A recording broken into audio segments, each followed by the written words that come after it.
Tuvimos hace ya casi un año, como pasa el tiempo, para explicarnos los proyectos de la Alianza Ibérica por el Ferrocarril, que es la asociación que él representa. Y lo tenemos de vuelta para que nos cuente las novedades y charlar sobre la actualidad ferroviaria, que últimamente está bastante truculenta. Rafael García, muy buenas. Hola, buenos días, Francisco. Encantado de saludarte. Bienvenido por aquí de nuevo. Ya casi un año, ¿eh? Fue en octubre cuando estuve por aquí, ha pasado el tiempo con rapidez. Han pasado muchas cosas, no para bien todas, me temo. Así que vamos a hacer un buen repaso. Pero lo primero, yo creo lo más interesante es que nos detalles cómo está tu asociación, la Alianza Ibérica por el Ferrocarril, lo que ha podido haber de novedades último año o lo que tenéis en mente para hacer en breve. Digamos que el hito principal fue que celebramos en mayo una jornada, la segunda jornada ibérica por el ferrocarril, se celebró en Lisboa con una presencia importante de autoridades ferroviarias del país portugués, de representantes de infraestructuras de Portugal, que es el equivalente a nuestro administrador de infraestructuras, con un exsecretario de Estado de Infraestructuras que abrió la jornada y con representantes de plataformas de mercancías, especialmente el tráfico de mercancías en Portugal es importante, tiene una cuota de transporte bastante más alta que la que tiene España. Por tanto, hay una preocupación y un interés importante en todo lo que es el desarrollo ferroviario de continuidad, ¿no? Porque al final el problema o la virtud, según se mire, que tiene Portugal es que es el final es una especie de culo de saco de Europa, ¿no? Desde el punto de vista ferroviario, ¿no? Hay muchas conexiones ferroviarias que terminan allí. Para el ferrocarril portugués es importante tanto su propia infraestructura como la evolución de las infraestructuras españolas, porque es la que le da la continuidad hacia toda Europa, ¿no? Desde octubre del año pasado hasta ahora mismo, uno de los planes que hemos tenido y que hemos ido desarrollando ha sido planes de transporte regional por comunidades autónomas. Nosotros desarrollamos un plan que se lo presentamos, se lo comunicamos tanto al Ministerio como a los órganos que tienen la capacidad actualmente de ponerlos en funcionamiento, que son básicamente el administrador de infraestructura y la operadora incumbente, que sigue siendo Renfe, porque la única que realiza ese tipo de tráficos es Renfe. Nuestros planes regionales que hemos presentado pues, para Aragón, para la Comunidad Valenciana, para Castilla-León, para Castilla-La Mancha, y tenemos en cartera el resto de comunidades, pues bueno, presentamos nuestro plan de transportes, que básicamente consiste, que es la filosofía que siempre manejamos, no en nuevas inversiones, sino en aprovechar mejor las que ya existen. Por tanto, lo que planteamos es normalmente un aumento de servicio en donde ya se están prestando o la prestación en donde no se está prestando. Hemos realizado también diversas reuniones con grupos parlamentarios y con algunas administraciones.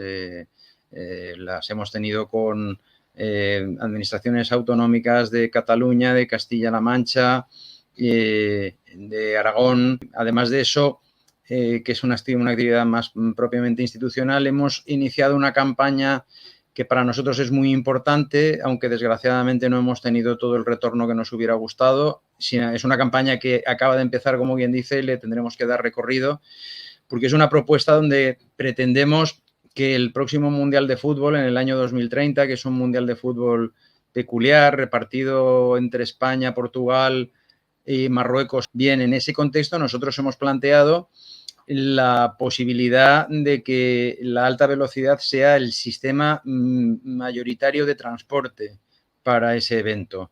¿Por qué? Pues primero porque entendemos que estamos en unas condiciones idóneas y estaremos mejor incluso en el año 2030, donde muchas de las inversiones que ahora mismo están en desarrollo probablemente ya estén en explotación, con lo cual habrá habido una mejora de las infraestructuras ferroviarias tanto de España como de Portugal.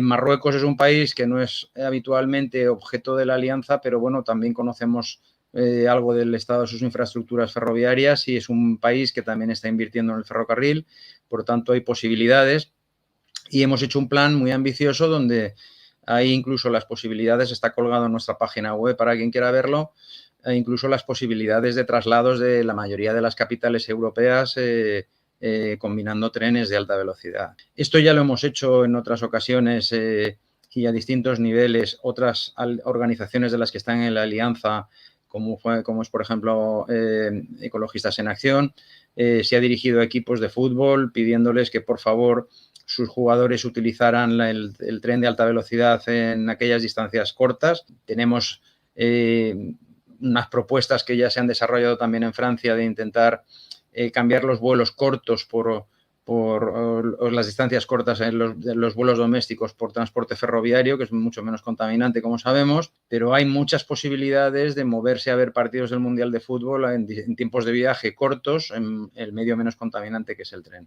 Por tanto, esa es una campaña que nosotros la hemos movido en nuestras redes sociales, por supuesto la hemos dirigido a la Federación Española de Fútbol, Ministerio de Cultura, Federación de Municipios y Provincias, y al mismo tiempo durante este periodo hemos realizado pues una serie de videoconferencias monográficas sobre distintos temas ferroviarios con ponentes conocedores del tema, y están todas subidas también, como digo, en YouTube.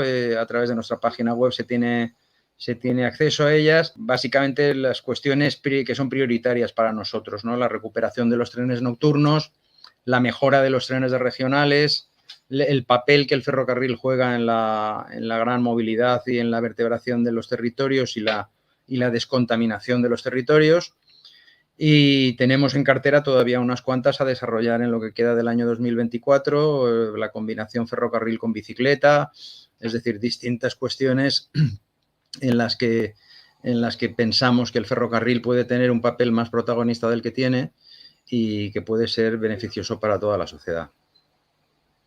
Bueno, luego hablaremos de algún detalle de estos que has mencionado, un poquito más concretamente, pero vamos a empezar a meternos en jardines. Vamos a empezar a hablar un poquito de la valoración de lo que ha habido estos últimos meses, que la verdad es que han estado llenos de incidencias muy frecuentes, especialmente en algunos servicios concretos. Cercanías, pues ya es casi el pan de nuestro de cada día. Y me gustaría saber cuál es vuestra valoración o la tuya personal de lo que está ocurriendo, lo que ha ocurrido y del por qué, sobre todo el por qué y qué solución puede tener. Nosotros tenemos una conciencia bastante clara de que lo que está sucediendo, yo lo defino muy a menudo con una expresión que es la de la tormenta perfecta, ¿no? Es decir, se han juntado toda una serie de factores que venían gestándose en el tiempo y al confluir todos se produce una tormenta tremenda. ¿Por qué? Durante muchos años se invirtió mucho en la red de alta velocidad y muy poco en la red de lo que llamamos el ferrocarril de proximidad, que son las cercanías y los regionales. Hemos manejado siempre un dato que está ahí también para quien lo quiera consultar, es un dato elaborado por AIREF en un estudio que se hizo con todas las empresas, con todos los medios de transporte pertenecientes a la OCDE. Por tanto, es ámbito europeo e incluso mayor. A la OCDE pertenecen países que no están dentro del ámbito de la Unión Europea. Por tanto, en ese estudio comparado, que es muy interesante, en el apartado ferroviario concretamente, hay datos demoledores donde la AIREF, que es la Agencia de Transparencia Fiscal Independiente, pues dice que durante 30 años aproximadamente, en cifras redondas, se invirtieron 55.000 millones en la alta velocidad, mientras que se invertían 2.500 en las cercanías. Esto lo dice todo. Las cercanías se han ido manteniendo especialmente gracias a la profesionalidad de las personas que trabajan en el ferrocarril, que las personas que trabajan en el ferrocarril son especialmente celosos de su profesión, y realmente las inversiones para mejorar las cercanías y los regionales han llegado muy tarde, tanto en lo que se refiere a compra de material ferroviario como en lo que se refiere a mejoras de la propia infraestructura. ¿Qué ocurre? Pues que ahora mismo de los fondos de recuperación y resiliencia hay un volumen importantísimo de dinero que se está invirtiendo en el ferrocarril. Pero claro, cuando tú inviertes tanto al mismo tiempo, te encuentras con el segundo problema, y es que las obras, cuando las haces compatibles con la circulación de trenes, se convierten en una fuente generadora de incidencias. Es un factor muy importante de generación de incidencias, porque tú no estás circulando en un escenario normal, sino que estás circulando, por lo menos cuando llegas a determinados puntos, en escenarios degradados. La seguridad ferroviaria es tan importante que está concebida incluso para la circulación en escenario degradado, pero claro, cuando se circula en ese escenario, se reduce la capacidad, por tanto se reduce la velocidad, y además hay que estar preparados para que sucedan incidencias, pues como nos está ocurriendo. He contado los dos principales factores, pero hay más, porque otra de los problemas que está teniendo las cercanías concretamente, todo el sistema ferroviario, pero probablemente las cercanías en mayor medida, es la falta de personal de conducción. De esto ya hablamos en la ocasión anterior. Claro, es un problema que se va solventando, pero se va solventando con una cadencia temporal que no es la que quisiéramos, pero es la que tiene que ser, porque hay unos procesos formativos importantes y en esos procesos formativos tú no puedes acelerar ni lo que es la formación ni lo que es la práctica que tiene que adquirir el personal antes de sentarse a los mandos de un tren. No solamente el personal de conducción, por la parte de la infraestructura ferroviaria también hay una parte importante de falta de personal propio de mantenimiento. Personal que afecta a la señalización, a las instalaciones de seguridad, a la catenaria, etc. Y a todo esto añadimos un cuarto y un quinto factor, que son la entrada de otras compañías ferroviarias al producirse la liberalización hace 3 años, ya en el sector de transporte de viajeros, solamente existía en el sector de mercancías, como sabéis, y al producirse la llegada de nuevas compañías, se aumenta la ocupación del surco de circulación de los trenes, cuando en muchas ocasiones ese surco se ve reducido también por las obras de renovación que se hacen. Las obras de renovación muchas veces, pues como está sucediendo en la infraestructura de la línea Madrid-Sevilla, que es una línea que se hizo en el año 92 y que por tanto ya necesitaba su renovación hace ya algún tiempo, pues claro, la renovación se va desarrollando poco a poco, primero en una vía, después en la otra, para poder hacerlo compatible con las circulaciones. Y eso, como digo, pues es un aumento, es un factor generador, es lo que se llaman precursores, ¿no?, de incidencias. En el caso de las cercanías y de los regionales, por el abono gratuito. En el caso de los servicios comerciales, por la llegada de nuevas compañías que al competir entre ellas, y si quieres ese también es un tema para tratar, aunque sea jugando a pérdidas, aunque por supuesto las compañías lo negarán, nosotros sabemos que alguna juega a pérdidas, pues hacen unas ofertas tan tremendas que la gente también ha aumentado muchísimo, exponencialmente, el número de viajeros en trenes de alta velocidad. El último es que las estaciones que estaban diseñadas para un volumen de viajeros, pues por una falta de previsión, nosotros desde la Alianza, igual que desde Comisiones Obreras y desde el resto de organizaciones que pertenecemos a la Alianza, tenemos claro que la planificación ferroviaria nunca ha sido lo suficientemente rigurosa. Claro, la falta de capacidad de estaciones que son nudos de conexión entre líneas, como es el caso de Chamartín, como es el caso de Atocha, como es el caso de Sants, he hablado de 3 de las estaciones más grandes, pero es que no son solamente estas. Es que, por ejemplo, en Valencia, que es más reciente la estación de alta velocidad, pero ahora se acaba de iniciar la gran obra ferroviaria de Valencia, que es el túnel pasante, para dar continuidad y enlazar el corredor mediterráneo con el resto de corredores de alta velocidad, pues ha hecho el que se tenga que hacer una obra tremenda que está ahora mismo en ejecución, y las que van a comenzar, es decir, Cataluña, que ya es una infraestructura ferroviaria complicada de gestionar por su propia configuración, pues se va a encontrar con que si ya tenía obras va a tener más todavía. En un escenario de 5 o 10 años vista, probablemente volvamos a tener un sistema ferroviario pues con mayor capacidad, con mayor posibilidad y con mayor robustez, pero ahora mismo vamos a pasar unos años muy complicados en lo que es gestionar al mismo tiempo las obras y la explotación del servicio. Bueno, y aparte ha habido un protagonista este verano muy concreto que ha sido el tren Abril, el famoso Abril de Talgo. ¿Cómo valoráis vosotros lo que ha ocurrido con ese tren? ¿Si ha sido tan desastroso como se ha vendido o ha sido más, pues también un poco de casualidad con ese escenario de tormenta perfecta que tú decías? Y si creéis que, como parece que está dándose a entender en los últimos días y semanas, es un problema, es un tren problemático que va poco a poco yendo a mejor. Viajar en tren nunca fue tan fácil. En trenes.com encuentra y reserva tus billetes de Renfe, Wigo, Irio y muchos otros países europeos. Vive experiencias únicas a bordo y recuerda, si vas sobre raíles, está en trenes.com. El problema del tren Abril es un problema que pues probablemente si no hubiéramos estado en el ojo mediático del ferrocarril como ha estado, probablemente habría pasado más desapercibido. Porque cuando el ferrocarril tenía menos usuarios, cada vez que se estrenaba una serie nueva de material ferroviario, tiene hasta cierta previsión el hecho de que las primeras unidades den fallos, porque una cosa es el diseño, incluso las pruebas que se realizan desde el punto de vista de la seguridad, pero luego todo lo que tiene que ver ya más con el confort del viajero, con los tiempos de aceleración entre paradas y todo lo que tiene que ver con cuestiones que no son propiamente la seguridad, que es, como digo, la parte que evidentemente nunca sale a circulación algo que no sea seguro, pero todo el resto, pues muchas veces en una serie nueva requiere ajustes. Y normalmente los fabricantes utilizan las primeras series como un poco banco de experimentación. Sucedía casi también antiguamente con los coches cada vez sucede menos, pero vamos, si alguien tiene cierta edad, cuando te comprabas un coche hace 30 años se le hablaba del tiempo de rodaje, ¿no? Detrás hay más, evidentemente. Nosotros creemos que, bueno, pues cuando se licitó esa serie de material, pues esa serie de material se licitó con una baja muy grande, una baja del 43%.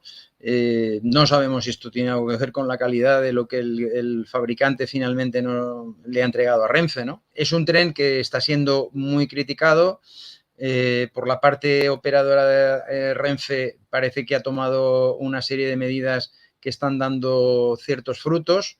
Yo creo que no le hago un seguimiento especial porque uno no tiene tiempo para todo, pero creo que el número de incidencias está bajando en lo que afecta a la serie 103.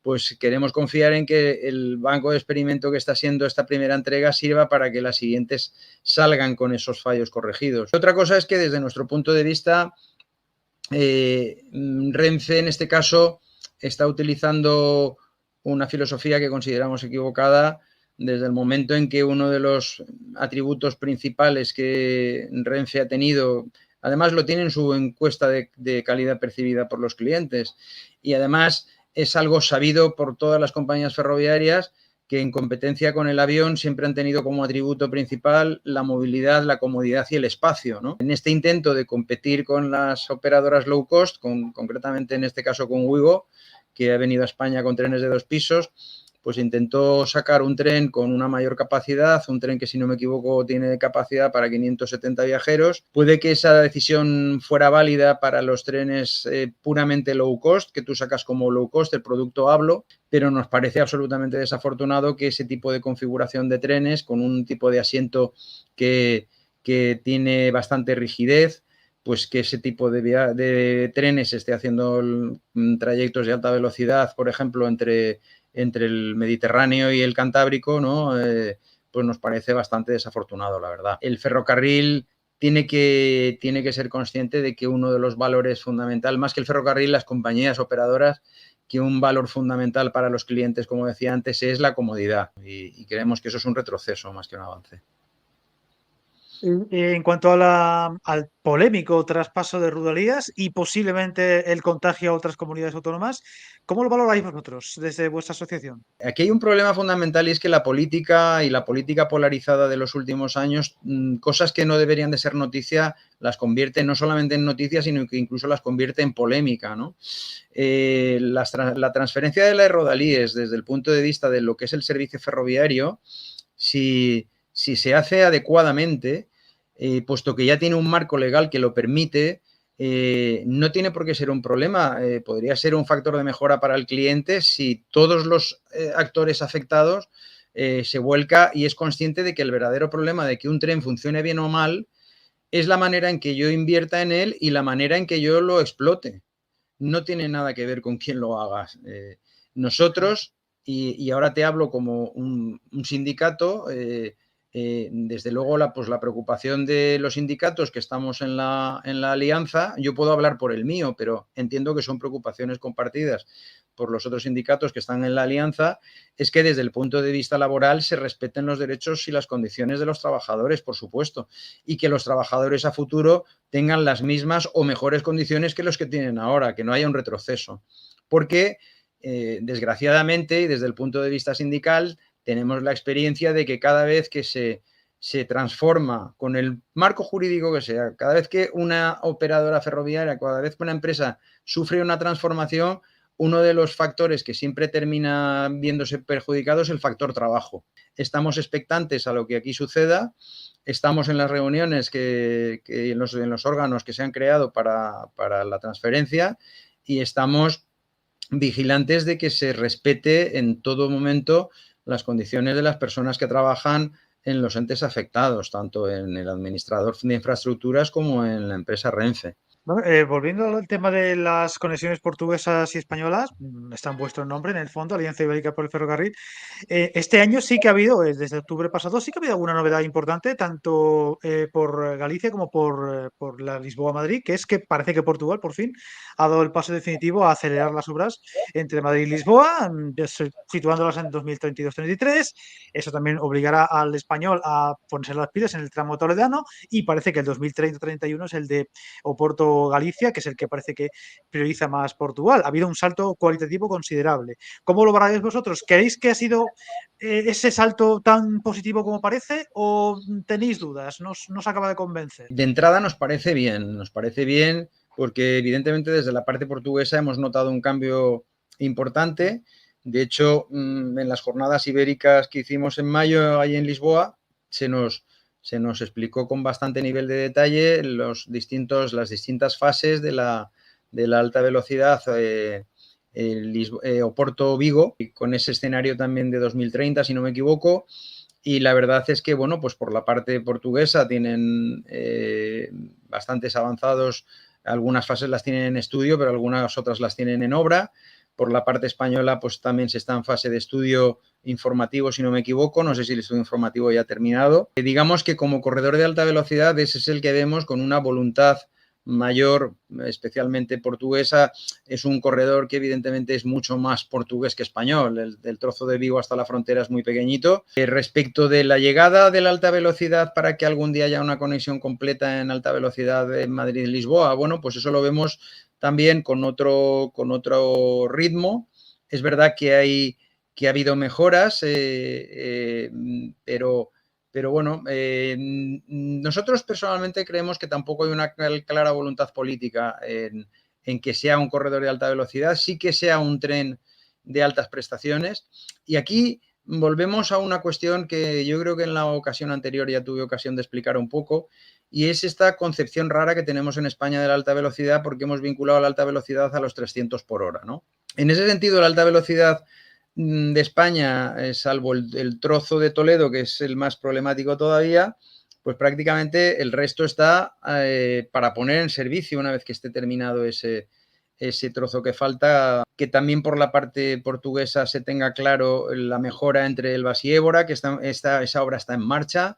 Esa obra está en marcha además con expectativas de entrega, si no me equivoco, en 5 años. Echamos en falta en lo que no nos gusta, que parece que todo el mundo se ha olvidado, menos algunos ciudadanos de la parte afectada, a la conexión sur, a la conexión desde Huelva hasta Faro.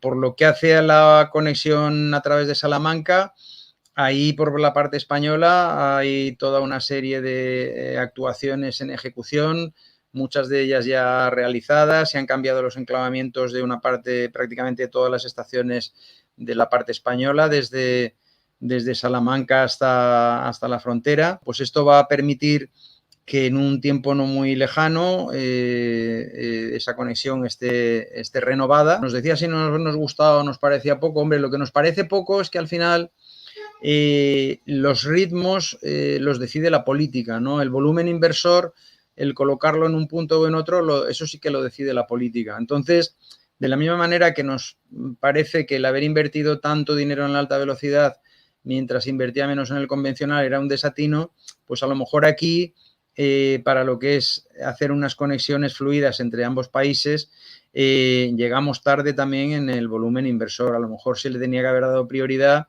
y al haber un mayor volumen de inversión, pues a lo mejor no tendríamos que irnos, como en algunos casos, al año 2032 y podríamos acortar eso en 3-4 años. Y otro capítulo que dais siempre mucha relevancia, de hecho lo has mencionado al principio, es el tema de las mercancías, que este año, pues la verdad es que ha estado muy de actualidad por el tema sobre todo de las autopistas ferroviarias. Vosotros además le dais mucho desarrollo a otros tipos de, no sé cómo decirlo, de definiciones, como lo de la última milla y demás, y que bueno, hace estos últimos días Óscar Puente hablaba en su visita en Valladolid, de que el objetivo actual del gobierno es de llegar al 2030 al 6%, estamos en un 4%, un paupérrimo 4%, pero bueno, o sea que todavía es un desarrollo muy lento, pero parece que sí que empieza a poner un poquito más el foco en las mercancías por el ferrocarril.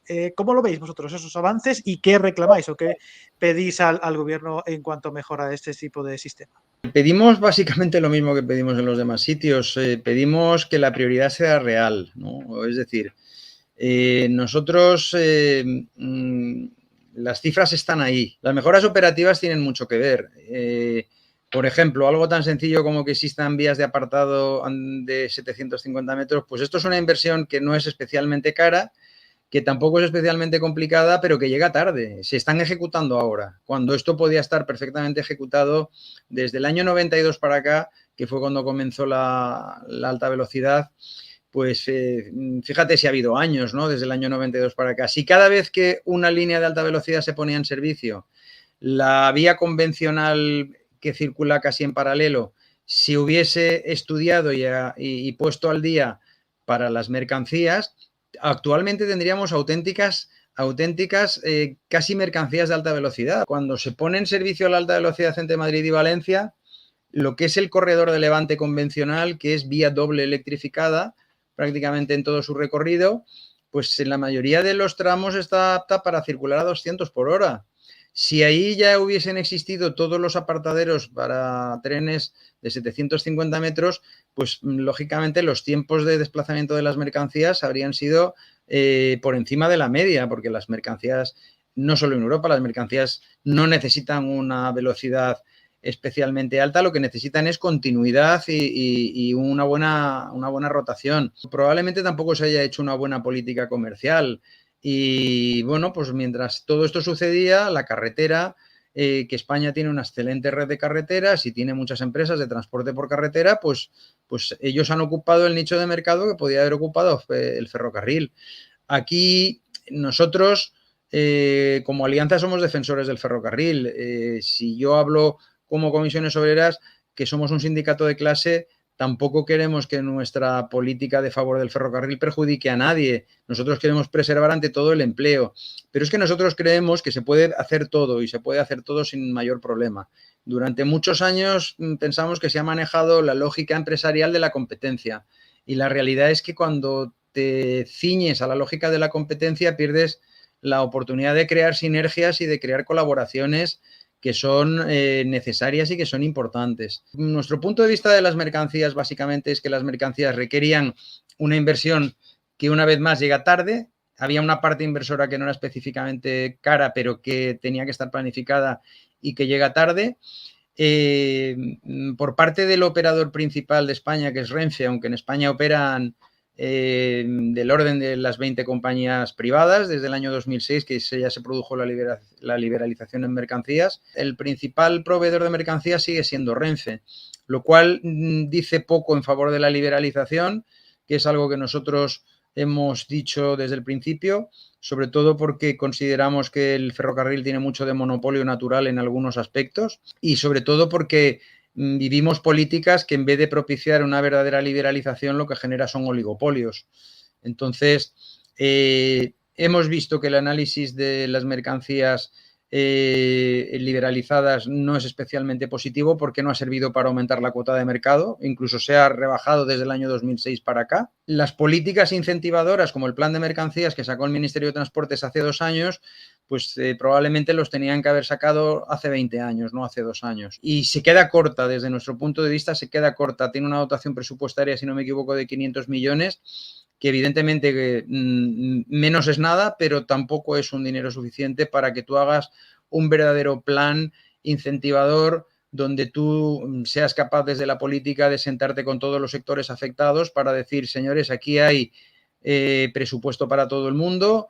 Aquí el sector transportes tiene que hacer un gran ejercicio de autorreconstrucción, autorregulación, porque es el sector que más contamina. Bueno, pues eso de verdad debería de haber hecho que la política pusiera mucho más apoyo, y cuando digo apoyo me refiero a todo, a dinero, a organización y a políticas de promoción del transporte por mercancía. Es que va a ser imposible alcanzar los niveles de lucha, los niveles de rebaja de gases de efecto invernadero que pide el PNIEC, que es el Plan de Lucha contra el Cambio Climático, si no se trasvasa mercancías, básicamente, porque los viajeros también son un input importante, pero evidentemente lo que más desplaza en toneladas y necesita capacidad de transporte es las mercancías, y muchas mercancías se siguen transportando. Prácticamente todos los operadores privados transportan con material diésel, pero seguimos pensando que se llega tarde, que está bien, que la idea de llegar a subir esa cuota de mercado es muy importante. Nos parece poco ambicioso el objetivo del Ministerio. De hecho, la Alianza Ibérica se hizo eco de un estudio de comisiones obreras que presentamos y que entregamos al Ministerio de Transportes hace 2 o 3 años, un estudio específico sobre mercancías, donde demostrábamos que con unas pocas medidas se podía alcanzar una cuota del 10% en 10 años. Por tanto, entendemos que hay un margen de mejora importantísimo. Entendemos que se está en camino, pero nos parece pobre ese camino. Y nos parece pobre que no se tenga una visión estratégica de lo importantes que son las mercancías para cualquier país. Bueno, pues nada, a ver si dentro de un año te vuelvo a invitar y tenemos cosas más buenas a las que agarrarnos y no sensación, esa sensación que muchas veces a lo mejor no es tan exagerada, ¿no? Pero de que o no avanzamos o se avanza muy lentamente o ni eso, vamos hacia atrás. Por nuestra parte, encantados. Yo, siempre que tengamos algo que contar y nos dejes tu micrófono, pues estaremos encantados.